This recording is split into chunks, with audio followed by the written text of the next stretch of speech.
Hey everyone, this is Mike Andes. You're listening to the Business Bootcamp podcast. Today we're going to be answering a question that I get asked very frequently, and that's about how you should start your business and what industry you should start it in. Before we get into today's show though, a big thank you to today's sponsor of the episode, and that is FreshBooks. Go to freshbooks.com/bootcamp and get a free 30-day trial of the best small business software I really believe that's out there. For a business that under $1 million a year in revenue, it's the best package for the price. And really one of the things I love about it so much is the reporting aspect. So a lot of times you hear me talk about on the podcast to business owners about not knowing their numbers, not knowing what their customer lifetime value is, not knowing their customer acquisition cost, not knowing their profit margins, things like that. And FreshBooks makes that very simple, not only simple, but very easy to understand, and makes it very visual as far as graphical, pie charts, line charts, etc., to very quickly and easily understand where your business's financials are at and what you need to do to make those changes. So if you haven't already, just check it out. It's free 30-day trial. You don't have to put your credit card in. Just go to freshbooks.com/bootcamp. And in the How Did You Hear About Us section, put Business Bootcamp Podcast. It really does help the show, and they allow us to continue doing what we do. So without any further delay, today's show isn't going to be long. It's just I wanted to answer a question that I have answered a lot one-on-one in emails from people that go on to businessbootcamppodcast.com. You can click submit a question there, or you can email me at businessbootcamppodcast@gmail.com. And one of the questions I get probably at least once a week is, especially from young entrepreneurs who are, when I say young, I don't just mean age, I mean in just like career-wise, they've never done their own, been self-employed, things like that. A question I get at least once a week is, what business should I start? And what industry should that be in? What type of business? What should I be doing to get started? And the thing is obviously the number one thing I'd be saying to anyone out there is to be following what you are passionate about. And it's not so much just the fact that you're going to be happier doing that. It's actually comes from more of a financial backing, the answer to that question. And that is, if you love something, if you're passionate about the thing that you're doing, the business that you're starting, the industry that you're in, whatever it is, like if you're really into hiking and you're going to start a hiking business, a company that sells hiking gear, it's a good chance that you're passionate about it, and that the 12, 16-hour days that you put in for the first few years, especially a lot of grind, long hours, hard work, isn't going to seem as much of a drudgery if you love what you're doing. So in my opinion, it's not so much about loving what you do, it's if you do love it and if you are passionate about it, it makes those long hours that are required to get the business off the ground, it makes them a whole lot easier. And so for some people, this is the thing that I'm careful about when I say you have to be passionate about what you do. And that is, I'm not necessarily passionate about lawn care, yet that's what I started doing. And so for some people, business in and of itself is a passion. And that's part of it for me. Is I just love business. I love marketing. I love sales. I love dealing with people. I like having challenges. I like having the really good days and then the really bad days. I like the ups and the downs, the change, constant evolution of a company as it grows. I just love business. And so regardless of really what industry, and I'm going to love what I do, and I'm going to be driven to, work the long hours, put in the time and grind. That being said, and the reason I say that is because a lot of people say you need to be passionate about what you do. And then some people are like, well, I'm not really passionate about anything. Well, then what I would say is maybe you are in my shoes where you're passionate about the business aspect. And if you love listening to entrepreneur.com, you read all their articles, you listen to podcasts like Business Bootcamp Podcast and every other one out there that's in the business, and you seem like you just love the business and business in general, this whole show for today is for you. And you're probably one of the people that have thought about or emailed me or submitted a question about starting a business, not sure exactly what you want to do, because you have a lot of passions and a lot of them are just around business in general. Or that you want to be self-employed, you want to get out of 9 to 5, but you don't know what industry to get started in. And so my advice, and I've said this, like I said, one-on-one before, my advice would be to start a blue-collar business. And when I say blue collar business, I mean a service-based business. I'm talking roofing. I'm talking working on vehicles, doing oil changes, tires.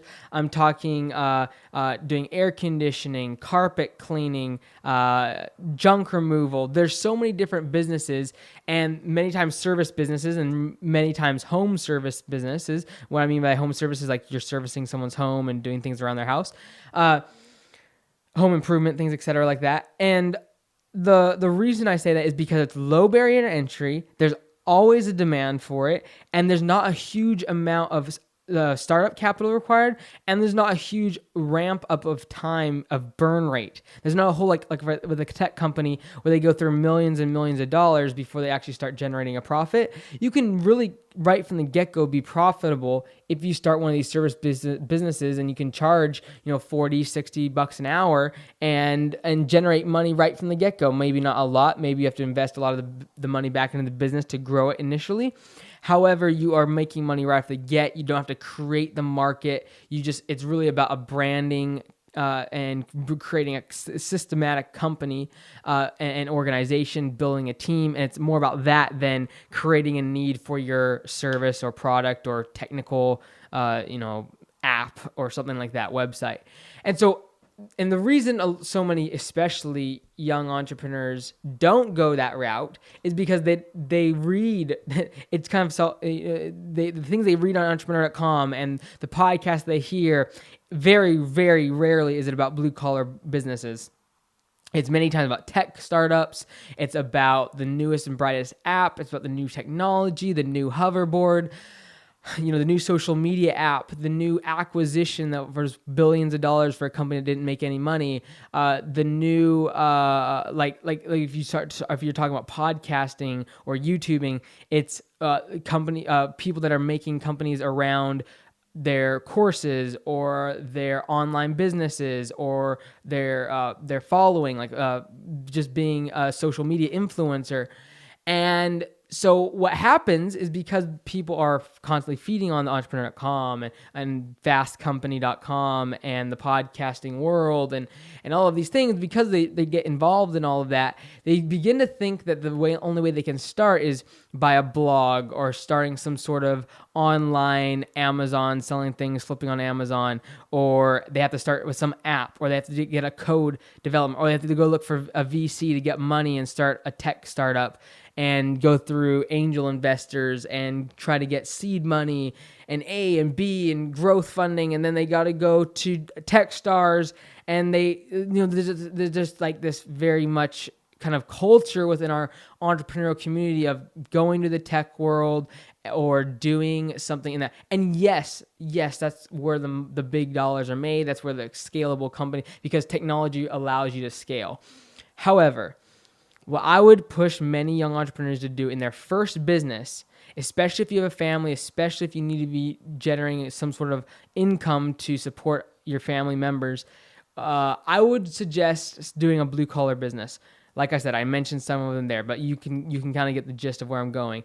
For me, it was lawn care, landscaping. And the reason for that is, number one, like I said, you get the money right off the bat, not a lot of startup capital. The main reason, though, is because you get all of the skills required to make a $1 billion company, whether it be in tech or whatever other industry that's a little more, you think is more quote unquote glamorous, or that you would aspire to be like. All of the skills required to make that company, you can hone and perfect in a smaller service-based, home-based, blue-collar type of business. And so whether that be marketing, whether that be what I think is most important, that's hiring people and dealing with employees, whether it be the financial aspect, doing sales, creating a website, generating online presence, doing SEO, you can sharpen all of those skills doing a blue-collar business. For me, it's landscaping. You can do construction or cleaning houses or detailing vehicles. Like whatever it is, you can literally start making money tomorrow with a business card and a website, and you're in business and you can get started. And I think too many people are crippled by analyzing, and the reason they're crippled is because they're seeing all of these flashy things, these massive companies and these big startups in Silicon Valley, New York, LA, Seattle, these big cities, and they think that that's where they have to go to make the money. And yes, that is a great opportunity. And yes, technology is more scalable than blue collar work. Your valuation for a service-based business might be 3 to 5 times earnings, 10 if you're lucky. But for Twitter, or some of these other companies, they get 100 times revenue, and it's just nuts for valuation and exits. And you talk about public offerings and IPOs and private equity and all of these things. It's much more of a flashy. That's what the articles are being written on. That's the people you see on CNBC. That's the people you hear getting interviewed on podcasts and on news networks. And so what the entrepreneurial community has begun to do is recognize that as being an entrepreneur, when really an entrepreneur is someone really that just creates a business and is entrepreneurial minded, is hiring, creating jobs, and scaling their business in a way that an employee can never do. And so if you really believe that you're an entrepreneur and yet you don't know what industry to do, I would highly suggest going into blue collar work. Blue collar work is hard work. It's sweat. It's a lot like usually when we talk about blue collar business owners, they usually start off in the field. They usually start off doing the work themselves. They do installing the electricity themselves. They're the one fixing the computer. They're the one in doing the actual physical work, and then they learn how to really scale a business from the ground up because they hire their first employee, then their second employee, then they hire an office manager, then they have to figure out where their role within the business is. It estimating? Is it sales? What's their strengths? Where's their weaknesses? Who do they need to hire to cover their weaknesses and allow them to focus more on their strengths? Like and then you talk about the marketing. You got to create your own online presence. Do you hire that out, or do you do it yourself and focus on SEO and blogs and links and creating awareness in your community, since most of the time a blue collar business is geographically centered around a certain location? And so I think it's amazing the opportunities that are going to come about in the next 10 to 15 years, because many of these blue collar jobs are graying. And what I mean by that is people in the industry of blue collar work, not so much the employees, but the business owners, are getting older, because now people are wanting to go to tech. They're wanting to do more stuff in bigger cities. And now the suburban areas, the business owners of the landscaping companies, the contractors, the electricians, the HVAC companies, the owners of all these companies, the automotive companies, you go into a lot of these businesses and the owners are 50, 60 years old. And you got to realize that once they retire, once they move on, there's going to be this gap, this generational gap of work that must still be done, that isn't flashy, that you should get grimy, that it's hard to find employees to fill those low-end kind of positions, those positions that 20-somethings are filling, people without a lot of education fill. It's hard to find employees, keep them on, let them grow at the company, because even people coming out of high school, it's the same thing. They want to go to college, they want to get a white-collar job. And so finding employees in your blue-collar business is tough. And that's why you hear people that having turnover within the company of a well, that's just part of it, right? And so I think what I would encourage you, and really how I came about making this episode, is just I answered someone today with the same answer via email. And I do this probably, like I said, once a week. I get a question about this in some form or fashion about, really just asking what kind of business should I start. And a lot of times I point them to something really easy, like cleaning houses. You can babysit, you can mow lawns like I started doing. And now it's evolved, right? And yes, it's blue collar still, yes, but like we've evolved. We now do snow plowing, we do landscaping, we do more heavier construction, equipment stuff. We're hoping to get into artificial turf, and now I'll be segueing in the next couple of years into franchising, which is considered a little bit maybe more white collar in a blue collar industry. And it's very interesting, the progression. And I feel that in the next 10 to 15 years, as more and more people are being drawn to the big cities, drawn to technology, drawn to tech type work, medical careers, especially like technology, like coding, computer stuff, that's all fine and good.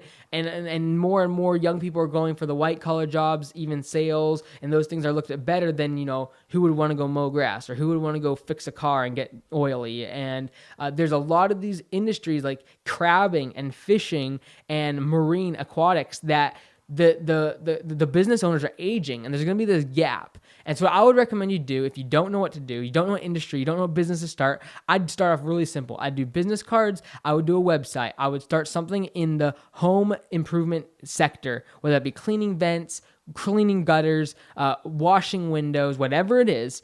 I would go out, I'd start handing out flyers. I'd go out, pass business cards to everyone at the store. I would make sure that website's up and it's on that business card. I would start telling your friends, your family, start a Facebook page, start taking pictures. Like, it's amazing how fast you can develop that work because everyone needs it. It's a need out there, and only thing you have to do is convince people that you're the best person at it and get in front of people, get some brand awareness. And so that's what I encourage you to do. Sharpen your skills before you go out and try to risk millions of dollars of your money or someone else's investor's money. Maybe sharpen your skills on how to hire the right people, how to develop a good marketing tactic, how to have offsite meetings and lead a team. Like, these are important skills that you need to know, and you'd rather lose money on a service-based business that you grow from the grounds up with no debt, no seed money, no investors, no board. You'd rather have that fail, but sharpen and get some skills than you would do that with a big corporation in the public light and have a big failure and then lose other people's money, lose your own money, and have a whole bunch of people unhappy with you because you lost their money. And I think even from just even if you are looking, you say, well, maybe I'm not an entrepreneur. I'm not really sure if I am an entrepreneur. It's a great way to find out is start up a business, see if you can handle employees, see if you're a micromanager. And if it's something that you'd rather be a manager within a business instead of the business owner. And so I would feel like if I was looking as a massive corporation like BP or ExxonMobil or Apple or Dell or Google, whatever, if I was a company like that in my position, I would think, in my opinion, I still think this is true. For them, if they were hiring two identical 25-year-olds, came from the same high school, but one of them was very traditional, came out of high school, went to college, and then was applying for a job, and say 24, 25 years old. And the other one finished high school, but then went out and started a business, grew it to say $500,000 in revenue, had 5 or 6 employees, sold the business for $300,000 or $400,000, had money in the bank, and was now coming to look for a job at their enterprise. I feel that most large companies today puts a whole lot more value on the entrepreneurial, because you have gotten so many skills, even if you fail in that business and you don't sell it for $300,000 or $400,000, like even if you fail at it, but if you had employees and you managed them and you learned from that experience, and now you can bring that skill. I think the skills you get from that are so far beyond a 4-year education. And that's why I push so many young people, if they have entrepreneurial tendencies, to go sharpen their teeth when they're young. You can get so many skills that are so far beyond an education, what the college system can give you. And I just believe in it. I believe that the blue collar work, the blue collar industries are a great place to start and a great place to find out if you're an entrepreneur or if you'd rather it'd be better for you just to be a manager. And so I would suggest that if you are in the place where you don't know what to do, don't know what business to start simple. Start with something low cost. You don't have to put a bunch of money into it. You don't need investors or borrow money. You don't need to take a loan. You can just go out and start tomorrow and see what happens. Just plant the seeds and see what happens. You're listening to the Mike Minute edition of the Business Bootcamp podcast. I'll see you next time.